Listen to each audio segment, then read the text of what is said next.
Hello everyone, आपका स्वागत है आरजे की पोइट्री में। और मैं रवि जोशी एक नई कहानी के साथ आपके सामने। आज की कहानी है दवाई की सीसी। तो शुरू करते हैं, लेकिन उससे पहले अगर आप हमारे चैनल पर नए हैं तो चैनल को सब्सक्राइब करें और बेल आइकन ज़रूर दबाएं ताकि ऐसी ही वीडियो के नोटिफिकेशन आप तक सबसे पहले पहुँचें। तो कहानी शुरू करते हैं कि हरियाणा में भगवान श्री कृष्ण के एक दयालु भक्त थे। नाम था रमेश।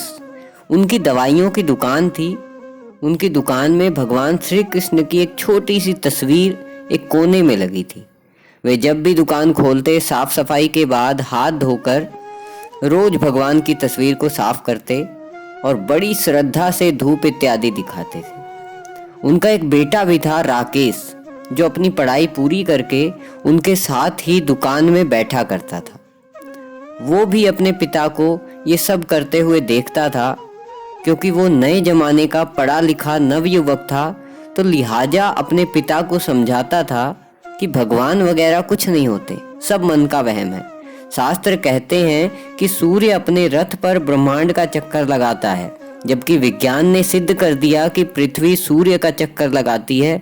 इस तरह रोज विज्ञान के नए नए उदाहरण देकर ये बताने के लिए कि ईश्वर नहीं है। पिता उसको स्नेह भरी दृष्टि से देखते और मुस्कुरा कर रह जाते। वो इस विषय पर तर्क वितर्क नहीं करना चाहते थे। समय बीतता गया, पिता बूढ़े हो गए। शायद वो जान गए थे कि अब उनका अंतिम समय निकट आ गया है। अतः एक दिन अपने बेटे से कहा कि बेटा, तुम ईश्वर को मानो या मत मानो, मेरे लिए ये ही बहुत है कि तुम एक मेहनती, दयालु और सच्चे इंसान हो। लेकिन क्या तुम मेरा एक कहना मानोगे? बेटे ने कहा, कहिए ना पिताजी, जरूर मानूंगा। पिता ने कहा कि बेटा, मेरे जाने के बाद एक तो तुम दुकान में रोज भगवान की तस्वीर को साफ करना, और दूसरा, कभी किसी परेशानी में फंस जाओ तो हाथ जोड़कर श्री कृष्ण से अपनी समस्या कह देना। बस मेरा इतना कहना मान लेना। बेटे ने स्वीकृति दे दी। कुछ ही दिनों के बाद पिता का देहांत हो गया। समय गुजरता रहा। एक दिन बहुत तेज बारिश पड़ रही थी। राकेश दिन भर दुकान में बैठा रहा और ग्राहकी भी कम हुई। ऊपर से बिजली भी बहुत परेशान कर रही थी। तभी अचानक एक लड़का भीगता हुआ आया और बोला, भैया ये दवाई चाहिए, मेरी माँ बहुत बीमार है। डॉक्टर ने कहा है कि ये दवा तुरंत ही 4 चम्मच अगर पिला दी जाए तो ही माँ बच पाएगी। क्या ये दवाई आपके पास है? राकेश ने पर्चा देखकर तुरंत कहा, हाँ ये है। लड़का खुश हुआ और लेन देन के बाद दवा लेकर चला गया। लेकिन ये क्या, लड़के के जाने के थोड़ी ही देर बाद राकेश ने जैसे ही काउंटर पर नजर मारी तो पसीने के मारे बुरा हाल हो गया। क्योंकि कुछ देर पहले ही एक ग्राहक चूहे मारने की दवाई की शीशी वापस करके गया था। राकेश ने शीशी काउंटर पर ही रहने दी कि लाइट आने पर वापस सही जगह पर रख देगा। पर जो लड़का दवाई लेने आया वो अपनी शीशी की जगह चूहे मारने की दवाई ले गया, और ज्यादा पढ़ा लिखा भी नहीं था। हे भगवान, राकेश के मुंह से निकला, ये तो अनर्थ हो गया।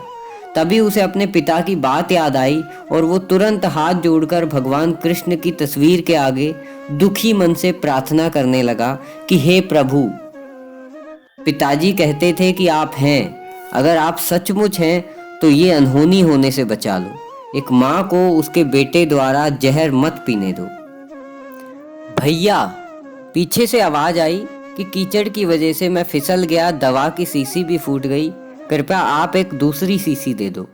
भगवान की मनमोहक मुस्कान से भरी तस्वीर को देखकर राकेश की आंखों में आंसू बहने लगे।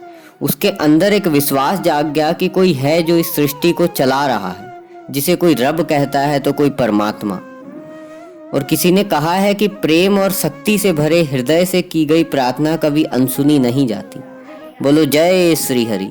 धन्यवाद दोस्तों। कैसी लगी स्टोरी कमेंट करके जरूर बताएं। वीडियो को लाइक करें, अपने सभी रिश्तेदारों एवं दोस्तों को शेयर करें। मिलते हैं अगली नई वीडियो में, तब तक के लिए बहुत बहुत धन्यवाद।